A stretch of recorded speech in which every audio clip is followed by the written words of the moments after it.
하나님 말씀 함께 보시겠습니다. 누가복음 11장 14절부터 26절 그리고 사무엘하 4장 7절부터 12절 말씀입니다. 누가복음 말씀부터 읽어드리겠습니다. 예수께서 한 말 못하게 하는 귀신을 쫓아내시니 귀신이 나가매 말 못하는 사람이 말하는지라 무리들이 놀랍게 여겼으나 그 중에 더러는 말하기를 그가 귀신의 왕 바알세불을 힘입어 귀신을 쫓아낸다 하고 또 더러는 예수를 시험하여 하늘로부터 오는 표적을 구하니 예수께서 그들의 생각을 아시고 이르시되 스스로 분쟁하는 나라마다 황폐하여지며 스스로 분쟁하는 집은 무너지느니라. 너희 말이 내가 바알세불을 힘입어 귀신을 쫓아낸다 하니 만일 사탄이 스스로 분쟁하면 그의 나라가 어떻게 서겠느냐. 내가 바알세불을 힘입어 귀신을 쫓아내면 너희 아들들은 누구를 힘입어 쫓아내느냐. 그러므로 그들이 너희 재판관이 되리라. 그러나 내가 만일 하나님의 손을 힘입어 귀신을 쫓아낸다면 하나님의 나라가 이미 너희에게 임하였느니라. 강한 자가 무장을 하고 자기 집을 지킬 때에는 그 소유가 안전하되 더 강한 자가 와서 그를 굴복시킬 때에는 그가 믿던 무장을 빼앗고 그의 재물을 나누느니라. 나와 함께 하지 아니하는 자는 나를 반대하는 자요 나와 함께 모으지 아니하는 자는 해치는 자니라. 더러운 귀신이 사람에게서 나갔을 때 물 없는 곳으로 다니며 쉬기를 구하되 얻지 못하고 이에 이르되 내가 나온 내 집으로 돌아가리라 하고 가서 보니 그 집이 청소되고 수리되었거늘 이에 가서 저보다 더 악한 귀신 7을 데리고 들어가서 거하니 그 사람의 나중 형편이 전보다 더 심하게 되느니라. 사무엘하 말씀도 읽어드리겠습니다. 그들이 집에 들어가니 이스보셋이 침실에서 침상 위에 누워 있는지라. 그를 쳐 죽이고 목을 베어 그의 머리를 가지고 밤새도록 아라바 길로가 헤브론에 이르러 다윗 왕에게 이스보셋의 머리를 드리며 아뢰되 왕의 생명을 헤아려 하던 원수 사울의 아들 이스보셋의 머리가 여기 있나이다. 여호와께서 오늘 우리 주 대신 왕의 원수를 사울과 그의 자손에게 갚으셨나이다 하니 다윗이 브에롯 사람 림몬의 아들 레갑과 그의 형제 바나에게 대답하여 그들에게 이르되 내 생명을 여러 환난 가운데서 건지신 여호와께서 살아계심을 두고 맹세하노니 전에 사람이 내게 알리기를 보라 사울이 죽었다 하며 그가 좋은 소식을 전하는 줄로 생각하였어도 내가 그를 잡아 시글락에게 죽여서 그 소식을 전한 갚음으로 삼았거든. 하물며 악인이 그 의인을 그의 집 침상 위에서 죽인 것이겠느냐. 그런즉 내가 악인의 피 흘린 죄를 너희에게 갚아서 너희를 이 땅에서 없이 하지 아니하겠느냐 하고. 아멘. 누가복음 11장과 사무엘하 4장 말씀은 마음을 지키는 것의 중요성에 대해서 이야기하는데 이 말씀이 오늘을 살아가는 우리의 삶과 신앙에 던지는 의미가 무엇인지에 대해 함께 생각해보는 시간을 갖도록 하겠습니다. 첫 번째, 사람의 마음이야말로 가장 큰 영적 전쟁터입니다. 예수님께서 말 못하는 사람을 고치자 무리가 놀랍게 여겼지만 어떤 사람들은 저가 귀신의 왕 바알세불을 힘입어 귀신을 쫓아낸다고 주장했고 이에 예수님은 쫓겨난 귀신의 비유를 말씀하셨는데 이는 첫 번째, 하나님 나라가 승리하고 있음을 이야기합니다. 현대인들은 말 못하는 사람이 말을 하게 되면 이것을 치유, 즉 병이 난 것으로 이해하지만 고대 사람들은 이를 축사, 즉 귀신이 쫓겨난 사건으로 이해합니다. 하나님으로부터 보냄을 받은 사도나 선지자들에게는 귀신을 제어할 수 있는 능력이 있어서 그들이 기적을 행하는 것이라고 생각했지만 예수님을 인정하고 싶지 않았던 사람들은 그분이 귀신의 왕 바알세불을 힘입어 귀신을 쫓아낸다고 말합니다. 전쟁을 하다 보면 이보 전진을 위해서 일보 후퇴할 수 있는 것처럼 더 많은 사람들을 속이기 위해서 잠시 좋아진 것처럼 귀신들끼리 공모했다라는 것인데 그런 이들에게 예수님은 쫓겨난 귀신이 물 있는 곳을 찾다가 찾지 못해 자기보다 더 심한 귀신 7을 데려온다 라고 말씀하셨는데 이는 하나님 나라가 승리하고 있음을 깨닫지 못하는 이들의 어리석음을 꾸짖는 말씀입니다. 여기서 물 없는 곳이라는 사막 즉 광야를 뜻합니다. 물은 생명의 근원이요 물이 없는 땅은 죽은 땅인데 쫓겨난 귀신이 물 없는 곳을 찾아가는 이유는 그곳이 그의 고향이기 때문입니다. 사탄은 본질적으로 죽음의 신이요 온 세상을 죽음으로 물들이는 존재이기 때문에 쫓겨난 귀신 역시 자신에게 가장 편안한 땅, 즉 광야로 돌아가려는 것입니다.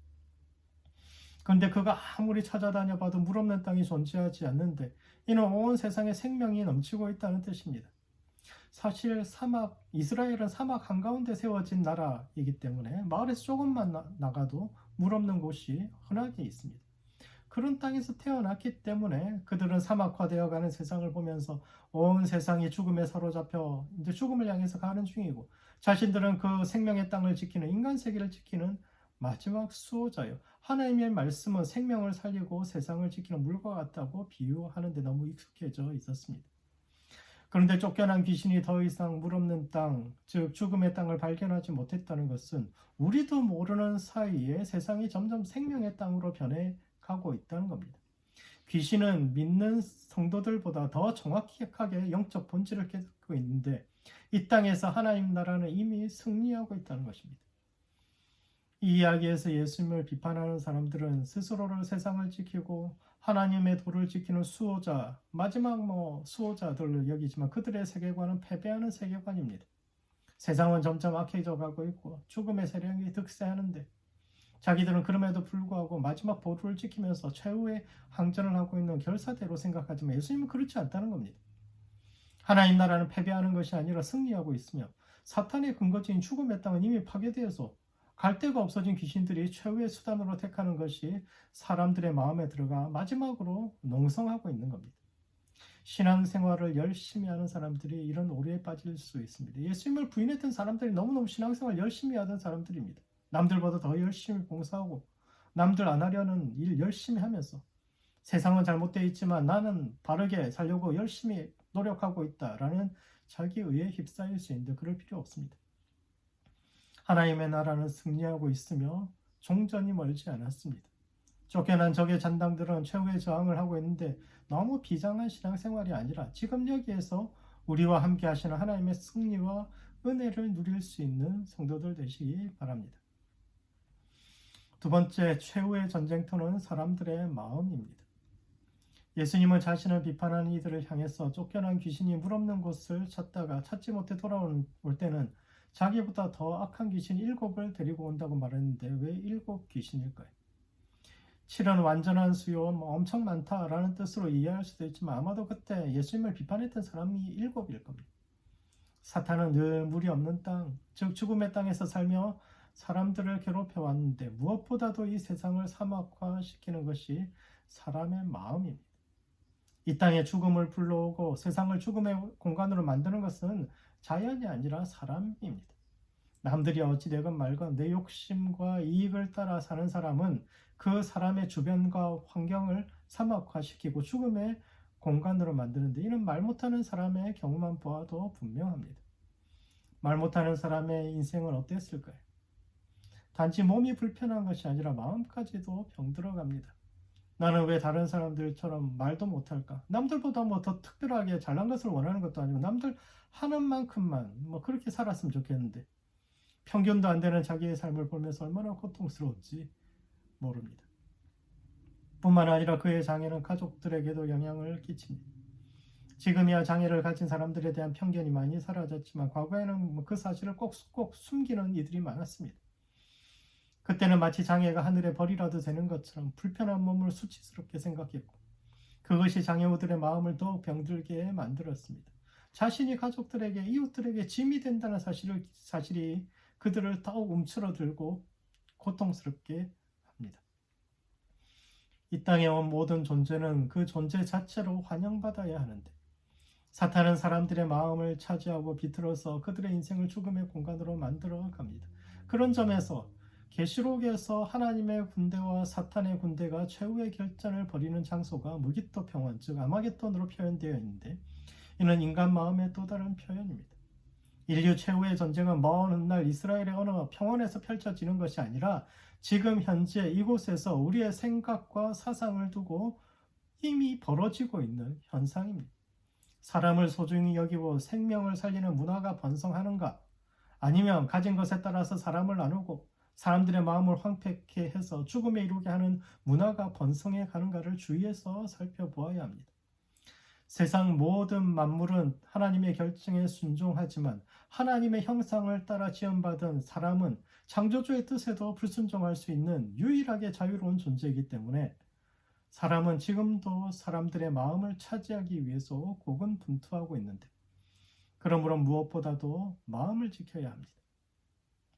세상을 생명이 넘치는 공간으로 만드는 것도, 사람이 살 수 없는 사막으로 만드는 것도 우리의 마음에 달려있는데, 오늘 우리는 주변 사람들에게 생명을 전하는 사람인지 아니면 죽음의 기운을 흩뿌리는 사람인지 돌아보고 마음을 온전히 하나님께 드려 생명의 사도로 살아가는 모든 성도들 되시기 바랍니다.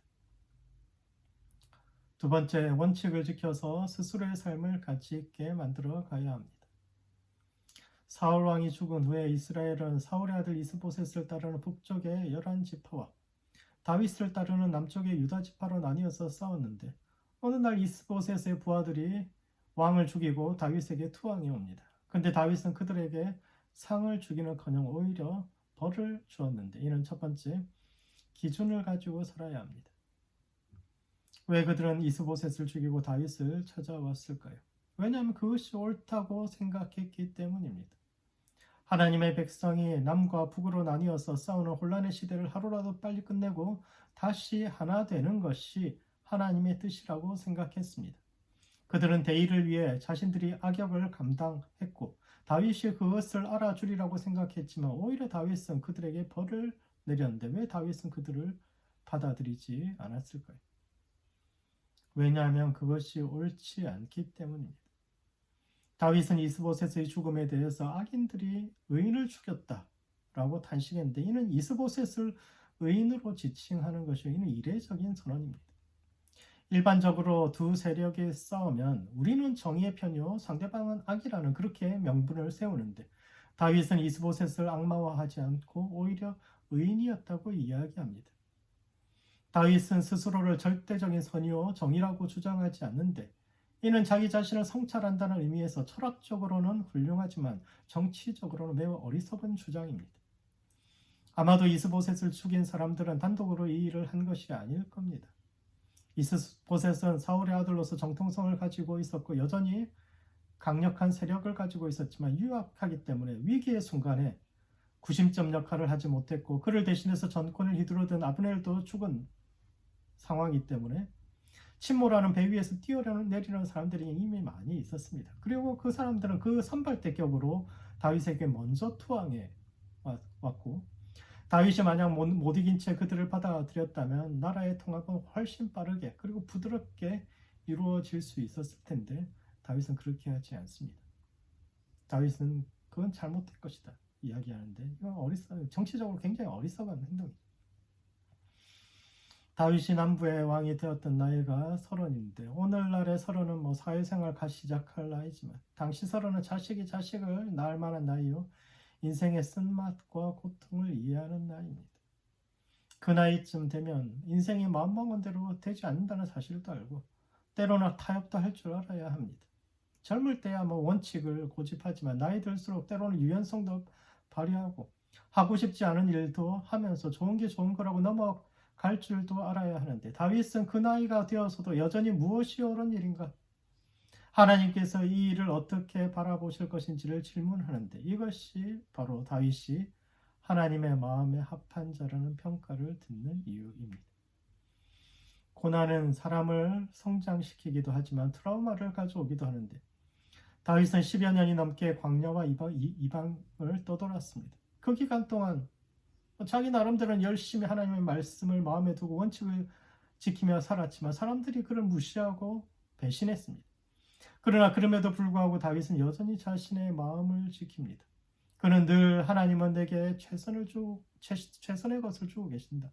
사람들이 내게 그것을 주는 것이 아니라 하나님이 내게 최선의 것을 주신다는 믿음을 가지고 있었고, 그 믿음으로 자신의 마음을 지켰기 때문에 하나님의 마음에 합한 사람이 될 수 있었습니다. 두 번째, 마음을 지켜야 가치 있는 인생을 살 수 있습니다. 사무엘하 4장은 왜 다윗이 왕이 될 수밖에 없었는지를 설명하는 내용인데, 현실적으로 다윗에게는 두 명의 경쟁자가 있었습니다. 첫 번째는 무이보셋이고 두 번째는 이스보셋인데, 무이보셋이 먼저 나오죠. 무이보셋은 요나단의 아들, 즉 사울의 손자로서 오늘날로 치면 세손입니다. 사울의 차남인 이스보셋보다도 세자의 아들이었던 무이보셋이 왕위 계승 서열이 더 높습니다. 그러나 무비보셋은 사고로 양쪽 발을 다 절었고 장애를 하나님의 천벌로 인식했던 고대 사람들에게는 치명적인 결함이었기 때문에 그를 대신해서 이스보셋이 왕위를 물려받은 겁니다. 그런데 히브리어를 아는 사람들에게는 본문이 조금 다르게 들립니다. 왜냐하면 보셋이라는 말 뜻이 수치스러운 혹은 창피한이라는 뜻이기 때문입니다. 이스보셋은 창피한 사람, 수치스러운 사람이라는 뜻이고 무비보셋은 부끄러움을 해치는 자라는 뜻인데 둘 다 본명일 리가 없죠. 역대기에 보면 이들의 본명은 무릿바알과 이쉬바알인데 성경 기자가 바알이라는 이름을 수치스럽게 여겨서 보셋으로 바꾼 겁니다. 아마도 그 시대의 사람들은 하나님을 섬기는 것과 바알을 섬기는 것이 서로 충돌하는 가치가 아니라고 생각했던 것 같습니다. 하나님은 엘샤다이, 엘은 하나님이라는 뜻이고 샤다이는 산, 굉장히 높은 곳이라는 뜻인데 지극히 높은 곳에 거하시는 분이라면 바알은 이 땅에서 흙을 만지고 농사 짓는 우리 곁에 계신 아주 가까이 계신 신이라고 생각했습니다.